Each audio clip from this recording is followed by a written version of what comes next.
I have lost the hearing in one of my ears. So if this video is shit, then I am blaming that and not myself. Thank you and bye. After reviewing Avengers 500, I thought it would be good to review an Avengers comic that isn't rubbish. So I picked Avengers issue 250. And what's interesting is that this is the exact halfway mark between Avengers issue 1, where it all started, and Avengers issue 500, where it all died a miserable death. And this is really, really good. Just look at the cover, for example. There are 11 Avengers in this. So chances are you're going to like a fair share of them. We've got Hawkeye from MASH, Hercules Man, Division, Charlotte Witch, Captain Marvel's the real one, Monica Rambeau, Wonder Man, which is Wonder Woman when she transitioned. This one there, that is Cheetah. If you look closely just above her, there is shrunken down, that is the Wasps. They like doing that on the cover, making her small. Not because she's a woman, but because it's like a little Easter egg. There is Iron Man, that's Chelsea Kane, Mockingbird, and this one, he is called Shade the Changing Man, and he was actually created by Scott Ditko Man, the co-creator of Spider-Man, and there's a lot of classic members of the Avengers on this cover. It is a shame that, like, Captain America or Thor, they aren't in on it as well. And She-Hulk, actually, she is mentioned at the end of this comic. She would have been good on this one. Hashtag make the She-Hulks hot again, and as a woman, hashtag now. But let's just get into this comic because it is good. And this is the baddie. He's actually Kazar's arch enemy. I'm a big fan of Kazar's comic by Mark Griswold. I've said that before. He killed Kazar, and then he killed him again, and again. And finally, he killed Kazar off for good in 2016 when he wrote the crossover Standoff. This is Nick Spencer, and he is a very evil man. He has got a plan, right? He is bitter and he is angry that people didn't like secret empires. So he's cross that people rejected his abominable story where he destroyed one of the world's greatest superheroes in all the countries of all time ever. So now he wants to take it out on us some more. What he's going to do is he's going to halt the rotation of Earth and leave the planet an inhospitable environment and leave it in turmoil, much like his career deserved to be. And to do this, he has assembled his legion of comic book doom. We've got short little bald man, Martin Quaid there, useless editor Tom Beevor to OK it all, and finally Aubrey Citizen. And you might be thinking, and that seems like an unusual one for this assemblage, but they wanted to use his character in this, and you'll see why later on. There are a few members obviously missing from the Legion of Comic Book Doom, but really, look at it this way. All Nick Spencer needed for Secret Empires was Tom Beevor. So it's not really a numbers game for his evil gambits. And straight away, Martin Quaid, he gets angry and he starts yelling at and starts intimidating Tom Beevor. Some would say that this is exactly how Martin Quaid has held on to a job at Marvel Comics for so long. And there is Nick Spencer again, looking every bit as evil as he is. And I know some people are going to say that this is immature and it is petty. And some will say, aye, but he is writing Spider-Man now, and I think that is alright. But right, here's the thing, right? Look at Hank Miller or Christopher Clairvoyant. People will make excuses for them. Yeah, the new comic isn't great, but they wrote The Black Knight Returns. So it is okay if the new comic isn't a masterpiece or whatever, because they did write a masterpiece. But I think that same thing, that same way of thinking, that same logic should be applied to Nick Spencer. He wrote the most bitter and the most toxic piece of shit ever with Secret Empires. So it doesn't matter. He could turn around and write the next Watching Men, but he still wrote Secret Empires. And the thing is, I have actually read one of his Spider-Man comics, the Sinister Six one. It was just annoying. It was one joke just repeated again and again. Oh look, super villains are lame, aren't they? And all these other comics I've read are terrible too, like the Secret Avengers or Ultimated Excellent Men. Absolute rubbish. Then we cut to the Avengers, and the Vision, he is doing some paperwork, and I forgot actually to do the credits at the start. This one, it is written by Roy Sternman, and is edited by my favourite Marky Mark Griswold, and they are a real power team. Like, the best Avengers stories are from them. And here we have got the Vision, and there is so many continuity references here, and they are all really natural and unintrusive. It's all logical. Really, really well done. Then we have got this little bit here with Hercules Man, and he goes to the pool, and Wasps and the Scarlet Witch, they are there. And you know what? I have never said before, but I think the Wasps is brilliant. Like, she is actually gorgeous. He actually is in a swimsuit, and it is so beautiful. Like, she is magnificent. I fancy her a lot. And actually Charlotte Witch as well. Normally, I am not that into her, except when she has been a bad girl drawn by Jason Byrne. But here, she's in a bathing costume, and it's really pretty. And the Wasps and Charlotte Witch, they are timing how long Shade the Changing Man can hold his breath for underwater. And then the Shade jumps out and he soaks the girls. And I got my hopes up here, thinking there were going to be a wet t-shirt competition or something. But instead, Wasps tells Shade off, and then they have this little playful splash battle thing, and this is really funny, it is cute and it is light-hearted. This is exactly what is missing from the Avengers nowadays. In fact, Hercules Man, he sums it up quite well. Ha ha ha, verily, I had missed the playful good humour and happy fellowship of life amongst the Avengers. Like, in that Michael Brian Benson comic, the best we got was Hawkeye from MASH talking about how much he wants to fudge Madam Hydra's, and it was awful. Then we have got this subplot bit. Captain Marbles, the real one, Monica Rambeau, she has gone to a weather station, and they are discovering Nick Spencer slowly slowing down the Earth. And this is all the horrible things that he's gonna do to us because we did not like his shit Captain America story.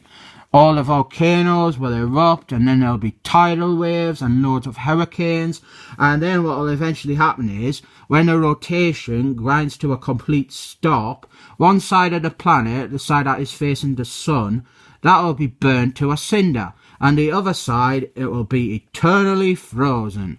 And then we have got this really cool bit here with Captain Marbles, the real one, Monica Rambeau, where she changes into costume and leaves, and she's saying, "They are Avengers who will get things right." Then we're back with some more Avengers, and Hawkeye from MASH is doing target practice with Chelsea Kane Mockingbird.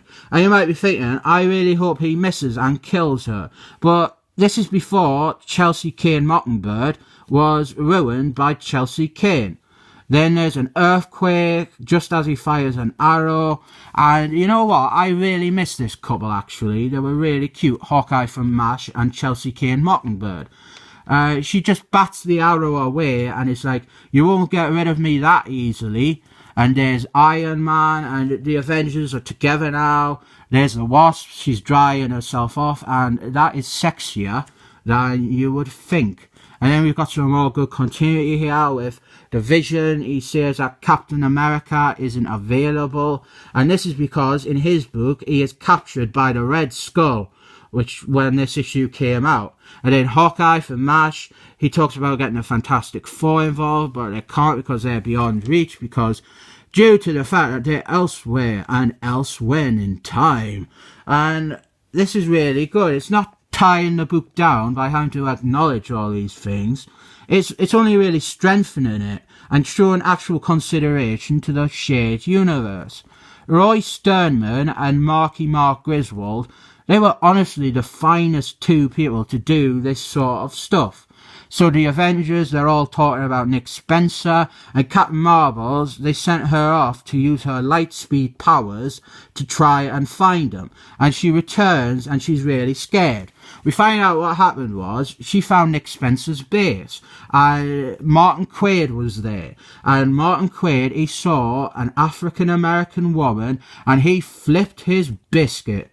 He started screaming death threats, saying she was a white nationalist, trying to contact her employers to get her fired, writing to her university in Scotland, getting her husband to kill himself, and she rightfully ran away scared. And then we have got a little cameo appearance of Ghost Driver. This is Cheetah doing a flashback. And here she quotes Captain America. Captain America told me once that it's never wrong to be frightened as long as you don't let your fears run your life. Captain America's not even in the comic, he's getting to inspire them. I like that. So the Avengers, they leave to stop Nick Spencer. And I really like this page here, well, this double page. We have got the two planes of Avengers, and we see them, and every member gets a panel showing their thoughts. This is honest. This is fantastic. This is a team book, and legitimately, all 11 superheroes are kind of having their say here. Like Shade, the Changing Man, he is thinking about how Nick Spencer is a bit like his brother Thanius. Hercules Man, he is just looking forward to a fight, and so on. And actually, this Iron Man, it isn't Robert Downey Jr. This is actually when War Machine was Iron Man. And honestly, I think I prefer him as Iron Man because he doesn't hog the screen like Robert Downey Jr. does. Like, if this wasn't War Machine as Iron Man, if it was just proper Iron Man, he'd be taking the lead and it'd all be about him using his magic plot inventions to save the day. Whereas here, now, we have just got a bloke in a suit of armour, and that is a better superhero in my opinion. A better superhero than a drunk egotist. Then they get to Nick Spencer's base, and they are greeted by Aubrey Citizen. And as we know, he has insensitive opinions on 9/11. So what he's doing is, he is trying to make their planes crash, much like they did on that fateful day in September 2001. He is trying to teach them a lesson or something about what it was really like, because if anyone knows the real horrors of 9/11, it's some cunt as tasteless to dismiss Morden by bragging about actually being in New York to validate his view on it. Iron Man and Shade fight him, and because he has no integrity and they famously eat their own, Aubrey Citizen leads the Avengers to Nick Spencer's base, and Martin Quaid is really angry about this. He starts yelling about, "Fix this now!" And then we start a fight. Hercules Man starts fighting Tom Beaver, and look, Cheetah, the 30-year-old comic book fan from Scotland, she decks Martin Quaid immediately. Like, at least Tom Beaver and Aubrey Citizen, they put up a fight, but Martin Quaid is taken down straight away by the righteous fury of a woman he bullied. Wonder Man knocks out Aubrey Citizen. We don't see it, but Chris Royale probably popped up to try and defend him. Then Hercules Man, he knocks Tom Beaver out, and then Nick Spencer shows up, and he is massive. Look at him, really good splash page there. Then we get a really long and a really good fight with Nick Spencer. Like, every member gets something to do.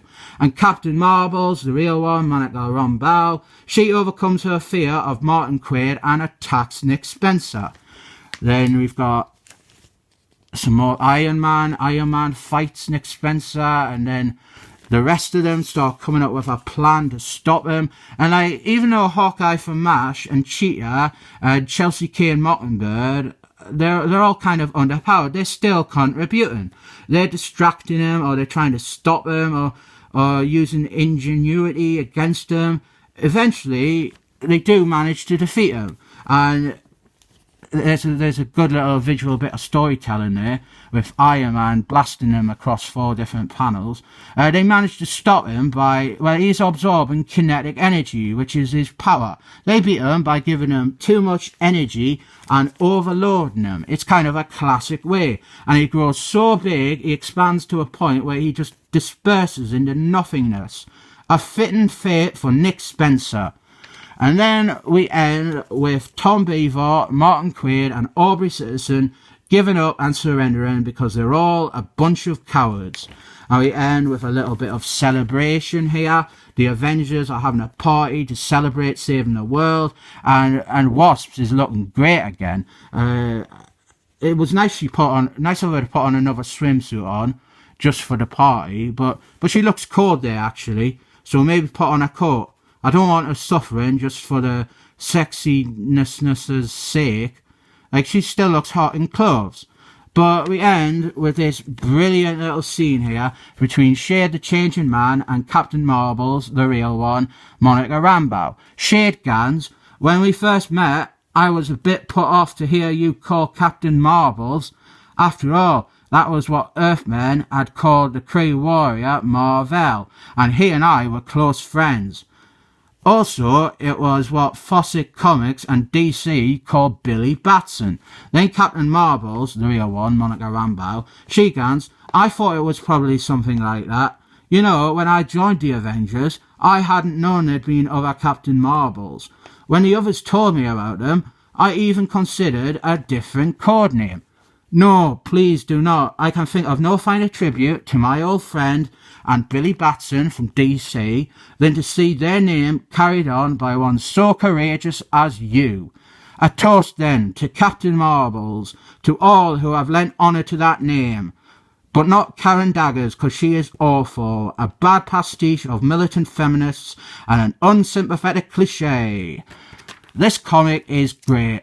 And another good thing is, my ear popped during the recording of the video, when I said Chris Real. So now I can hear better. So you've even got a little bonus subplot there. I do try to avoid using hyperbole, or hyperboil if you're an idiot, but I am going to describe this comic as perfect. I can only think of one other comic I have described as such, Captain America, Patriot Man, and this is definitely deserving of that label. This is also probably the best milestone issue of the Avengers. Hold on, let's actually think about that. I said it without thinking on it. Issue 50, Hercules left in that one, that was alright. Issue 100 was pretty decent, all the old members came back. 150 was a reprint. 200 was the awful Miss Marvel's Karen Daggers Gets Raped one. 250 is this one. 300 was an Infernal crossover. It was pretty good. 350, that was just a regular issue really. 400 was, it was by Martin Quaid. It was awful. 450, they didn't celebrate, but it would have been Kurt Busey. Not sure which one, 200, 48. I think issue 48, which, oh fucking hell. That's the one where Miss Marvel's Karen Daggers has to learn to love her rapist. 500 was abysmal, I did a video on it. 550, 600, 650, they didn't celebrate any of them. 700 was Jason Aaron. So yeah, this is the best milestone one. Easy. I rate this comic 7 thumbs up.